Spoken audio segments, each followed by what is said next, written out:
Assalamualaikum warahmatullahi wabarakatuh. Bismillahirrahmanirrahim. Ibnul Mubarak. Ibnul Mubarak ini sufi besar. Sufi besar. Tuh, ini kalamnya menghiasi dunia sufi. Ibnul Mubarak. Gara-gara bapaknya si Mubarak ini orang hebat. Mubarak namanya bapak. Mubarak ini orangnya hitam, legam, pendek lagi, lengkap sudah, begitu, hitam, legam, pendek, Mubarak. Ini nyeritain Ibnul Mubarak, dari Mubarak dulu. Jadi tinggal di Marwah, Mubarak. Sebelum ngomong Ibnul Mubarak, Ibnul Mubarak itu nama aslinya Abdullah bin Mubarak. Mubaraknya adalah budak, jadi hitam gitu, kerja sama raja di Marwah, yaitu namanya Nuh bin Abi Maryam. Kata Mubarak bilang begini sama Nuh, "Pak, saya ingin ikut kerja." Kata Nuh, penguasa Marwah, gubernur di Marwah, gubernur Marwah, begitu. Maka gubernurnya adil, namanya Nuh bin Abi Maryam. Kata Mubarak, "Pak, saya ingin ikut kerja." Kata Nuh, "Waduh, lowongannya udah penuh, udah terisi semua. Kalau maupun kerja di pribadi saya aja, karena di kantor udah terisi. Saya punya kebun anggur." Kata Nuh, "Kamu urusin aja kebun tuh." Begitu. Maka kalau mau nggak apa-apa. Maka Mubarak mau kerja sama Nuh bin Abi Maryam. Setelah sekian bulan ngurusin kebun anggur punya Nuh, punya gubernur, maka Nuh ini mereksa kebunnya. Kata Nuh sama Mubarak, "Coba hasil kebunmu saya cicipin buahnya." Maka diambilin sama Mubarak. "Ini Pak," kata Nuh, "asem. Yang lain dong." Dipetik lagi. Kata Nuh, "asem." Sampai beberapa tanaman dicobain nama Nuh, rasanya asam. Sampai Nuh marah sebagai pemilik kebun. Kata Nuh, "Mubarak, ente sekian bulan di kebun ini ngapain aja? Kok enggak bisa bedain mana anggur yang manis, mana anggur yang asam?" Kata Mubarak, "Ya saya mengikuti titah Tuhan. Saya disuruh ngebersihin ladang, ngebuang hama, ngasih pupuk, sesuai dengan tugas yang ada." Kata Nuh, "Kamu kagak cobain?" "Kagak ada izin. Saya disuruh jaga kebun, bukan nyicipin buah. Jadi mana saya tahu mana anggur yang asam, mana anggur yang manis?" Nuh kaget, ini orang amanah banget. Jaga di kebun ya, ke orang kita jamak lah, namanya juga karyawan nyobain. Dia kagak pakai jamak, nggak mau karena nggak ada perintahnya. Sampai tertarik ini pemilik kebun sama Mubarak. Kata Nuh, oh berarti ini karyawan amanah banget nih, karyawan nih. Begitu. Maka kemudian kata Nuh, saya mau tanya sama sampean Mubarak, boleh nggak? Ya kalau nanya boleh aja. Saya punya anak gadis cantik. Menurutmu harus dinikahi nama siapa? Lah kalau kita orangnya Mubarak, gua aja. Itu kalau kita begitu. Lah gubernur kaya, kebun banyak lebar. Begitu. Mubarak enggak. Kata Mubarak, terserah sampean Pak Nuh, mau mengikuti ala Yahudi, ala Nasrani, ala bangsa Arab sebelum Islam, atau mengikuti ala Rasulullah. Begitu. Lalu kemudian Nuh nanya, kalau Yahudi bagaimana?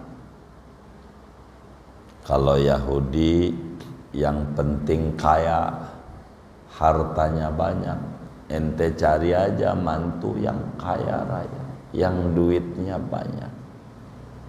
Yahudi begitu. Mau turunan siapa kek, mau agamanya apa kek, yang penting duitnya banyak. Kalau Nasrani mengedepankan tampang, yang penting ganteng. Biar kata miskin nggak apa-apa, yang penting ganteng. Begitu. Nanti miskin gampang kata Nasrani, besok lusa bisa kaya. Cuman kalau jelek susah didandaninnya. Kalau jelek susah mau dandanin bagaimana juga ya susah. Maka Nasrani mengedepankan ketampanan, kecantikan, jamalia, begitu kata Mubarak. Kalau bangsa Arab sebelum Islam itu darah biru, yang penting darahnya biru. Kalau darahnya merah nggak usah, biar kaya. Darah biru itu apa ya? Ningrat. Yang penting ningrat. Begitu ningrat, walaupun dia jelek, walaupun dia kaya, kalau nggak ningrat nggak mau. Itu bangsa Arab sebelum Islam. Kalau ala Rasulullah, yang penting agamanya bagus.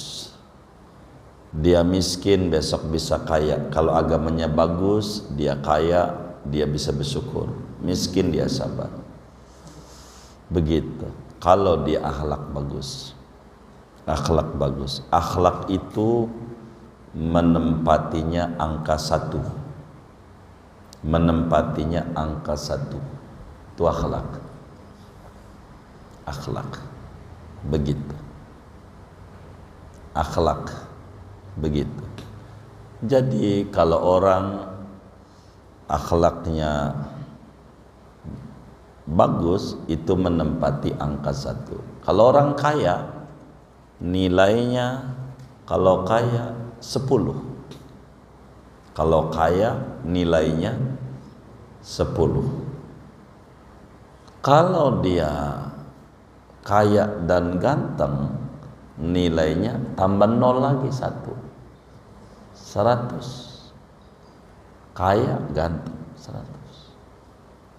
Kalau ningrat, kaya ganteng ningrat, 0 lagi 1. 1000 nilainya. Cakep. Kalau agama, nilainya tambah 0 1. Berarti berapa tuh? 10.000. Kalau akhlaknya nggak ada, 1-nya hilang. 0 semua, mau berapa juga kagak ada. Inilah ala Rasulullah. Kata Nuh, Saya tertarik sama ente. Ente aja jadi mantu saya. Ya nggak begitu. Begitu. Rasulullah nggak begitu ajarannya. Musyawarah dulu sama istri, sama anaknya. Nggak boleh main kawin-kawinin. Begitu. Akhirnya, udah kamu ikut saya. Begitu. Ikut saya. Begitu. Ikut. Begitu. Maka kemudian itu Nuh ngomong sama bininya, ada orang tukang kebun cakep akhlaknya. Kalau orang sih masya Allah sama pantat wajan, masih putihan pantat wajan sama pantat wajan, berarti pantat wajan aja kan hitam ya kan, di bawah kompor. Diobrolin kata bininya, ya suami saya akan cari mantu pasti yang terbaik. Begitu, terserah abang dah. Coba aja tanya sama anaknya. Kata anaknya jawab begini, ya al-amru ilaikuma ya abatah. Ya terserah ayah sama bunda dah. Tidak mungkin ayah bunda ngambilin mantu yang bakal menyengsarakan, pasti yang memuliakan. Saya ikut. Akhirnya dikawinin orang yang akhlaknya baik, Mubarak, dengan anaknya Nuh. Setahun kemudian punya anak laki-laki, namanya Abdullah. Maka Abdullah ini lahir dari bapak yang agamanya bagus, ibu agamanya bagus. Maka menjadi sufi terkemuka, dikenal dengan sebutan Ibnul Mubarak. 190-an Hijriah ini zamannya. Nah ini diantara kalam beliau nih, Abdullah bin Mubarak. Ini masih banyak kalau mau diceritain Abdullah bin Mubarak. Jadi Abdullah bin Mubarak punya anak laki-laki, mati masih kecil. Abdullah bin Mubarak, bukan Mubaraknya, karena Mubarak ini sufi, orang soleh, punya anak juga Abdullah, sufi besar. Abdullah bin Mubarak. Abdullah bin Mubaraknya punya anak laki-laki. Waktu Ibnul Mubarak punya anak, meninggal dunia masih kecil, ditengok oleh tetangganya Majusi non muslim, penyembah api. Majusi itu penyembah api. Maka si Majusi ngomong begini sama Ibnul Mubarak, nih non muslim. Ini hebatnya Islam. Kata si Majusi waktu nengok Ibnul Mubarak, takziah dah bahasa kita, takziah melayat. Si non muslim ini nengok ke rumah Ibnul Mubarak, dia bilang begini, kata si Majusi, yambaghi lil aqili an yaf'alal yawma ma yaf'alul jahil ba'da khamsati ayyam.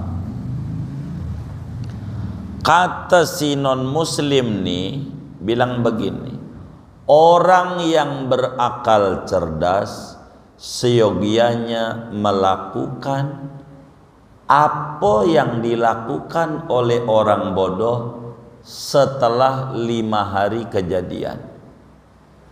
Orang bodoh kalau udah 5 hari sabar.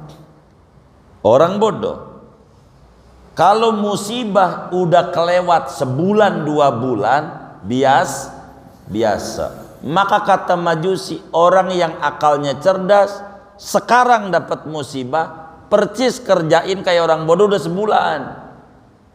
Kata Ibnu Mubarak dengerin begini sama murid-muridnya karena dia ulama. Catat omongannya nih, cakep nih omongan, cakep. Jadi orang yang cerdas tuh ketika baru mendapat musibah kudu sabar. Sesabar orang bodoh kalau udah 5 hari udah sebulan. Jangan kita orang yang cerdas kagak sabar. Yang sabar kalau dapat musibah, non muslim saja memberi nasihat begitu diterima sama Ibnu Mubarak. Jadi kita harus jadi orang yang cerdas, yaitu orang yang sabar ketika pertama kali terkena musibah. Begitu. 3 tuh materi kita. 4, ada satu hadis yang diriwayatkan oleh Imam Tirmidzi di dalam sunannya dan Ibnu Majah di dalam sunannya. Kata Nabi kita Muhammad sallallahu alaihi wasallam, man azza musaban falahu mislu kana lahu mislu ajrihi. Nabi menjelaskan ganjaran melayat, ganjaran takziah. Apa kata Nabi ganjaran takziah? Siapa orang yang takziah kepada orang yang dapat musibah. Ada orang kena musibah, apa ke musibahnya? Sendal hilang ke, anak wafat, cerai, apa aja musibah. Kita nengok, menghibur. Ganjaran menghibur ini sama percis ganjarannya yang didapat oleh sahibul musibah. Orang yang kena musibah itu dikasih ganjaran 300 derajat. 300 derajat. Kita yang takziah dikasih segitu. Sebanyak yang kita takziahi. Kalau yang kita takziahi ganjarannya gede, sabarnya tinggi, maka yang nengok juga ganjarannya tinggi. Kalau yang kita takziahi ganjaran didapatnya dikit, sebanyak itu kita dapat. Maka jangan sungkan-sungkan untuk kita takziah, menghibur. Jangan datang doang. Kalau ada teman kita dapat musibah tuh datang, naruh duit aja tuh 10.000 di panci yang dikasih bendera kuning, taruh. Bukan kita datang, bang, sampein hadis-hadis yang kita pelajari malam Senin tuh, bang, yang saya dengar begini, kata Nabi yang sabar ganjarannya gede. Nih banyak nih udah kelewat. Nabi aja sama kena musibah begitu. Jadi kita juga begitu. Nah, kita ngomong begitunya tuh namanya menghibur. Walaupun hiburannya canda. Teman kita bininya mati, kita hibur, usap pundaknya, bang. Yang saya dengar dari pengajian, yang namanya di balik musibah tuh ada nikmat. Kayaknya nikmatnya si Ma'ruf ini, bang. Ente kan udah lirik tuh janda sebelah tuh. Nah, ini nikmatnya dia ada yang sabar. Lo mau begitu. Jadi dia yang tadinya mau nangis juga nyengir. Emang dasar lo mau geblek. Begitu kata dia. Tapi dia bisa nyengir. Emang yang kita nyari biar dia nyengir, jangan dia terpuruk. Jangan begitu. Itu namanya takziah. Sama kita nengok orang sakit. Saya ajarin nama kawan-kawan ini, adab Islam tertinggi. Kalau nengok orang sakit, jangan cerita penyakit, jangan. Itu kagak bener tuh. Nggak ada ganjaran saudara nengoknya. Jangan cerita orang sakit. Kalau nengok orang, tapi ceritakan orang-orang sembuh. Ceritakan. Dongengin. Itu akhlak. Begitu. Jangan kita nih orang sakit. Iya, si Anu juga tetangga gua tuh lagi sakit. Mana parah lagi. Itu yang sakit jadi don. Begitu. Jangan. Begitu. Mana ada yang atunya lagi. Iya, tetangga gua juga di Jawa begitu. Begitu sakit model kayak begini 3 hari mati. Ya, yang sakit nih, waduh kayaknya gua 2 hari lagi begitu. Jangan. Ceritakan yang sembuh-sembuh. Walaupun udah lama. Dongeng. Teman saya parah sembuh luar biasa. Tidak ada yang mustahil sama Allah. Jadi yang sakit juga ada apa namanya, sugesti, ada sugesti, ada. Jangan kita ada makanan, masya Allah, duren ada, sop iga ada, apalagi ya sate kambing ada, emping ada. Kita sama temen kita, lu punya semurat enggak? Aduh, tuh si ente pelit, biar makanannya utuh gitu. Nanya semurat, jangan. Nah, no, orang Rangkas Bitung dari pagi sampai sore yang dimakan emping mulu, nggak ada tuh yang semurat. Dari bupati sampai RT-nya emping lagi, siang sayur apa tuh daun meninjau emping juga begitu, sore mau. Jadi kasih semangat, kasih. Jadi orang tuh jangan tanpa don yang diceritain penyakit mulu, jangan. Kalau orang meninggal, ceritakan ganjaran-ganjaran orang yang sabar. Ini penting. Meski kita bukan kiai, dongengin yang sabar, Bang, yang sabar. Begitu, yang sabar. Itu begitu, sebab ganjaran kita menghibur orang yang terkena musibah, yang menghiburnya nih dapat ganjaran seperti orang terkena musibah gede. Jadi jangan sungkan-sungkan takziah. Mana ganjarannya? Nih, dalam hadis yang diriwayatkan oleh Imam As-Suyuti di dalam kitabnya Jami'us Shaghir, juga Imam Ibnu Abid Dunya dalam musnadnya, kata Nabi kita Muhammad sallallahu alaihi wasallam, jujur kalau ngomongin sabar ada 3 macam sabar.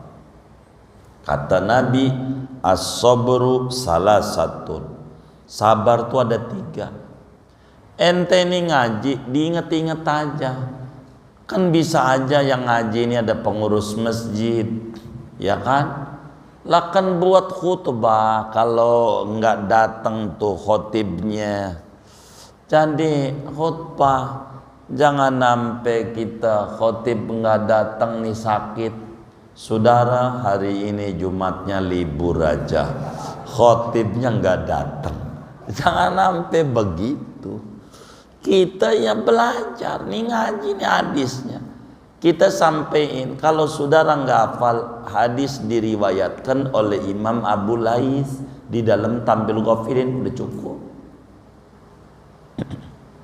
Orang kitab hadis begitu, Tambil Ghafilin begitu. Kata Nabi, sabar tuh ada 3 bentuk kesabaran, 3 tingkatan. Saya mau balik. Pertama, sabar menghadapi musibah, karena dunia ini negeri cobaan. Musibah itu silih berganti. Tiap orang ada kena musibah. Nggak ada yang orang nggak kena cobaan, nggak ada. Orang dunia, mau orang kaya, mau orang miskin, mau siapa aja, ada musibahnya. Ada mau santri, mau kiai, mau pedagang, mau karyawan, ada musibahnya. Kalaulah boleh ngeluh, semua orang bakal ngeluh isinya. Tapi kita diajarin jadi muslim oleh Nabi Muhammad sallallahu alaihi wasallam bahwa dunia negeri musibah, nggak bakal berhenti musibah. 1, kudu sabar ngadepi musibah. 2, kudu sabar dalam menjalani ketaatan ibadah. Kalau ibadah nih kudu sabar, ngaji kudu sabar. Kadang mau ke majelis ban bocor, begitu ada aja macam-macam. Begitu sabar, ya kudu sabar. Gitu dalamnya ketaatan ngaji kudu sabar, kudu nunggu panjang, kaki udah goyang-goyang, guru belum datang, begitu ya kudu sabar. Emang begitu ketaatan, sholat kudu sabar. Pokoknya ibadah itu perlu sabar. Begitu. Ketiga, sabar dalam menghindari maksiat. Kesempatan maksiat semua orang punya. Kita kudu sabar. Kita kudu sabar. HP ya itu alat. Mau maksiat bisa, mau taat bisa, terserah kita. Menghindari maksiat, kita mau mabuk-mabukan bisa, kesempatan maksiat banyak. Apalagi kita di zaman akhir. Zaman akhir tinggal di kota besar. Ya Allah, perempuan banyak yang cakep-cakep, maka pakai roknya pendek.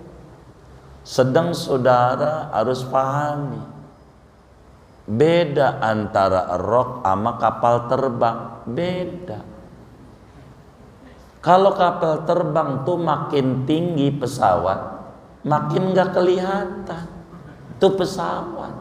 Kalau rok makin tinggi, makinan kelihatan. Itu rok, jangan dicatat. Jadi udah mau catat. Lah kita ada di kota besar tuh begitu. Ini bagaimana? Ya mau ngaji, mana yang di depan pakai rok pendek, bajunya pendek, itu CD-nya aja kelihatan. Itu pakai pura-pura pelan lagi naik motornya. Begitu. Saya curiga nyengir-nyengir ini. Begitu. Kata dia, kudu sabar. Bukan, ini kudu kebut. Jangan liatin, dia kudu sabar. Ini nggak paham. Sabar ada tiga. Sabar menghadapi musibah, sabar menjalankan ketaatan, dan sabar menghindari maksiat. Kata Nabi, tingkatan ganjarannya ora sama. Faman sobaro alal musibah, siapa aja orangnya sabar ngadepi musibah yang menimpa dirinya, lalu disambut dengan baik musibah itu, hatta yaruddaha bihusni azaiha, kataballahu lahu salasami'ati darajatin, 300 derajat ganjarannya.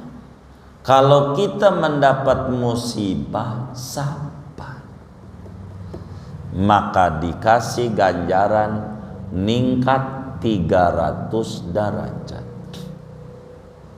Sabar menghadapi musibah. Namun waman sobaro ala ta'ah, siapa aja orangnya sabar dalam menghadapi ketaatan.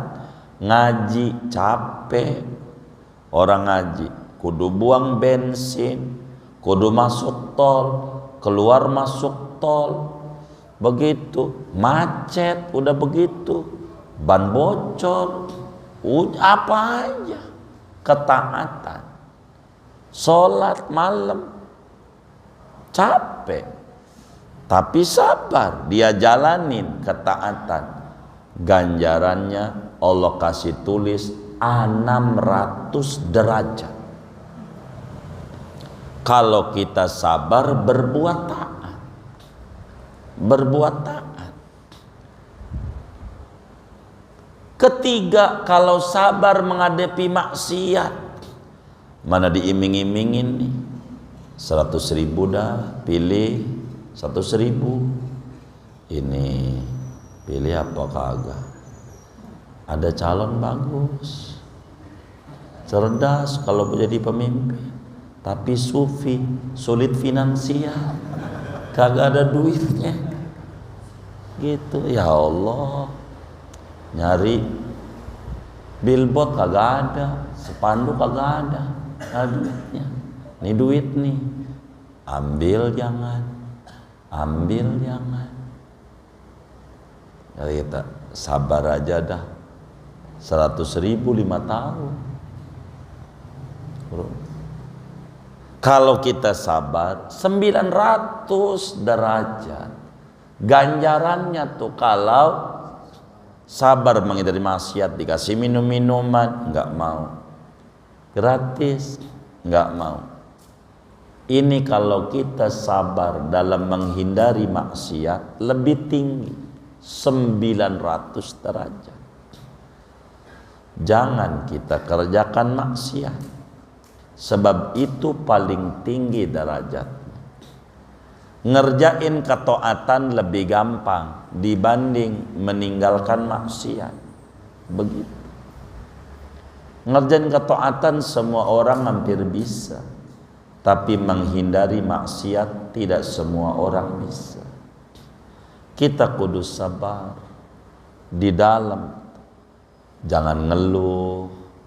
Kalau kita mampu menahan diri nggak ngeluh hidup, nikmati aja. Itu ganjarannya paling tinggi. Karena itu ketika ada orang sukses, saudara, apa dagangannya laris, warungnya gitu maju, bisnisnya maju, kita jangan ngiri sama dia, tapi ngirilah sama kesabaran dia.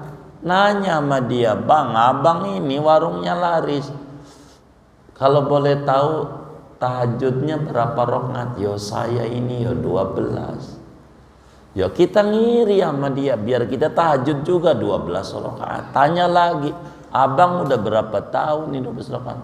Saya alhamdulillah nggak putus, udah 15 tahun. Ya berarti kita warungnya pengen laris 15 tahun lagi. Kan begitu. Biar kita enggak ngiri sama dia. Capek kita kalau ngiri sama dia. Ngapa dia warungnya laris? Begitu. Jadi kata ulama, jangan ngiri sama orang warung laris. Ngiri sama sabar dia dalam ibadahnya kali, atau sabar dia menjauhi maksiatnya. Ini yang paling penting. Karena sabar ada 3 tingkatan. Dan sabar menjauhi maksiat paling tinggi, bahkan derajatnya antara bumi dan langit. Disebut di sini antara satu derajat dan derajat berikutnya, antara dasar bumi dan puncak aras, 2 kali lipatnya. Jadi yang sabar dalam menghindari maksiat, kita jangan maksiat sebisa kita. Hindari maksiat, sebab itu paling cepat meninggikan derajat. Segini aja dah ngaji kita. Ada yang ditanya mungkin? Baik, silakan. Mengenai anak yang meninggal ya, itu kalau kondisinya meninggal dalam janin, apakah ya, ketika meninggal di dalam janin perut ibu itu apakah masuk ke dalam hadis ini atau tidak? Terus kedua, ada budaya kita juga ketika bayi yang sudah 4 bulan meninggalnya itu dulu dinamakan dan diberi Fatihah. Mungkin ada penjelasan. Iya, baik.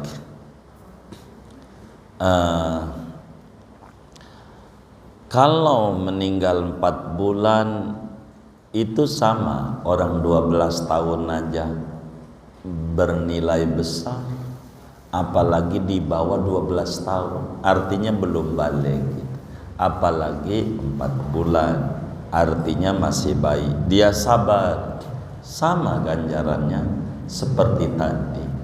Sampai ganjarannya seperti tadi. Kemudian bagaimana kalau meninggal 4 bulan, dikasih nama atau tidak? Ya, ajaran agama bukan adat, tapi disuruh oleh agama Kalau orang meninggal udah 4 bulan itu udah nafkhur ruh namanya, udah ditiupkan rohnya, udah ditiupkan rohnya.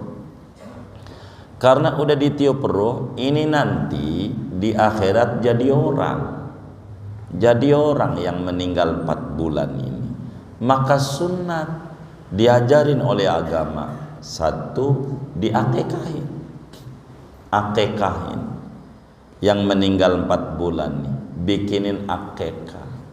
Kalau kita ada rezeki tentu begitu. Kedua, sunat kasih nama. Namanya apa ini namanya? Nama yang kalau belum ketahuan jenis kelaminnya, nama yang buat laki masuk, buat perempuan masuk. Mana yang dipakai nama laki masuk, perempuan masuk? Nurul Arifin. Orang laki ada, Nurul Arifin. Perempuan ada, itu caleg Golkar, Nurul Arifin. Ayah, benar enggak? Iya, saya baca tuh ada tulisan tuh di jalanan, Nurul Arifin perempuan. Nah, itu kasih begitu. Mana lagi? Tolha. Ada Menteri Agama Tolha Hasan, laki. Ada tetangga kita juga Tolha, pedagang nasi uduk gitu, Potolha. Tuh, nama yang laki masuk, perempuan masuk. Begitu, kasih nama. Mana apa lagi? Maisaro nama laki, nama perempuan. Kalau di Betawi sih Maisaro perempuan, jarang laki. Itu sahabat Nabi, pembantunya Siti Khadijah yang nemenin Nabi dagang. Maisaro itu bukan perempuan, laki. Jadi kata perempuan, laki. Jadi nama yang masuk. Kasih nama, kasih akikah. Karena itu bakal dikembalikan jadi orang, dan itu nyelamatin. Yang kayak tadi hadisnya, nyelamatin sunat. Tapi ingat sunat saja. Begitu. Karena dia kasih nama. Jangan namanya Fulan. Fulan itu artinya bahasa Betawinya anu. Biar kita ngerti. Fulan itu artinya anu. Saudara, kan saudara suka sedekah. Saya tahu kawan-kawan majlis itu gemar bersedekah. Kan suka ngehadiahin kakek buyutnya. Buyutnya namanya siapa? Baba kita namanya Muhammad. Kakek kita umpamanya namanya siapa? Kakek kita umpamanya namanya Ahmad, ya kan, kakeknya. Terus habis kakek apa tuh ya? Buyut. Buyutnya namanya apa? Orang dulu namanya Kebon, ya kan, lahir di kebon kali ya. Kebon ini kita kagak tahu nih binnya. Jangan kita tulis di amplop tuh kalau ngasih ke masjid gitu tuh, Kebon bin Fulan. Jangan, atau tahlilan. Jangan gitu orang majelis. Jangan anu bin Fulan, anu bin Fulan, anu bin Fulan. Apatah lagi kita adalah yang mimpin tahlil. Jangan menurut juga walaupun nulis Fulan. Kita baca juga bin Fulan, jangan mau. Fulan tuh artinya bahasa Indonesianya titik-titik.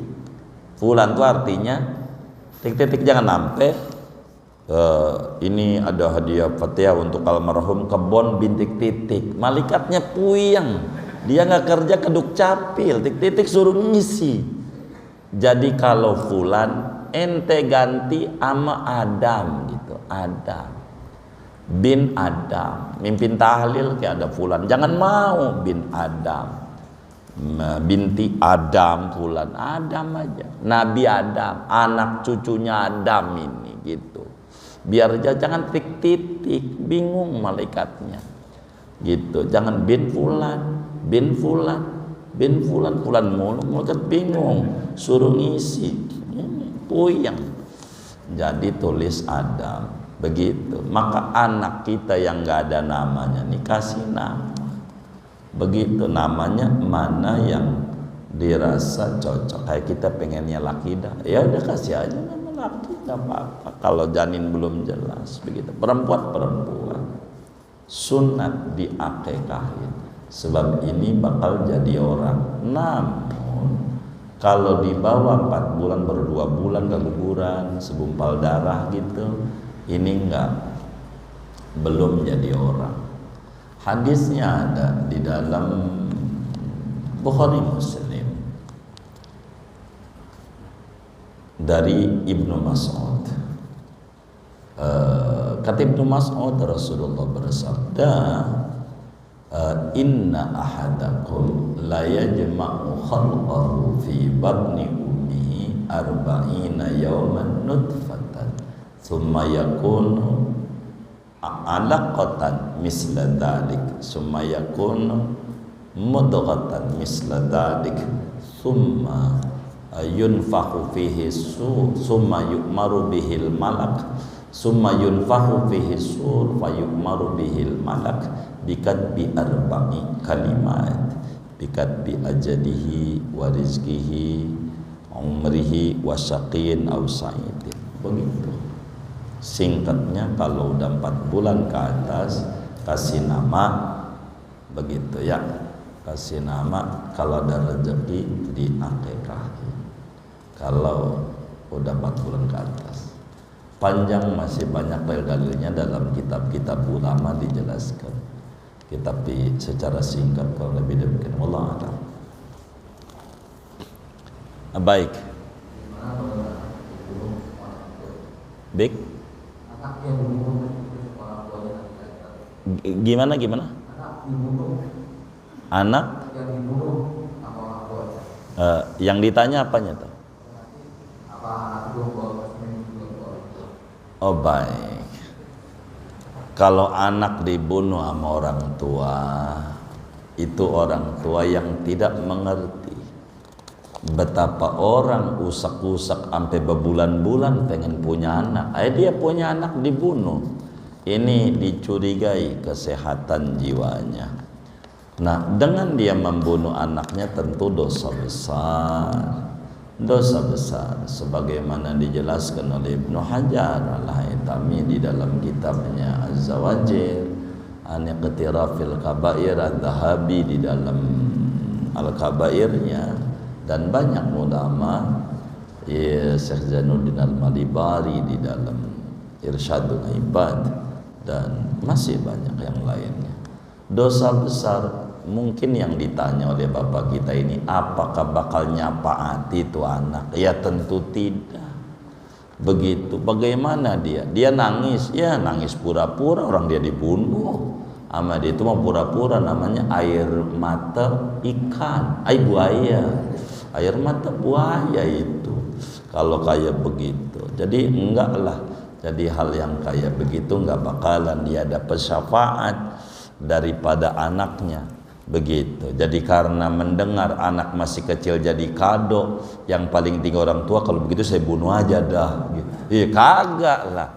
Maksudnya enggak begitu. Maksudnya adalah kalau kita sabar menghadapi musibah yang ada. Jadi kalau kita membunuh ya enggak bisa dapetin syafaat dari anaknya. Orang dia aja udah durhaka dulu. Sebelum anaknya itu tumbuh, ini nggak bisa dapetin syafaat. Kurang lebih demikian. Wallah a'lam.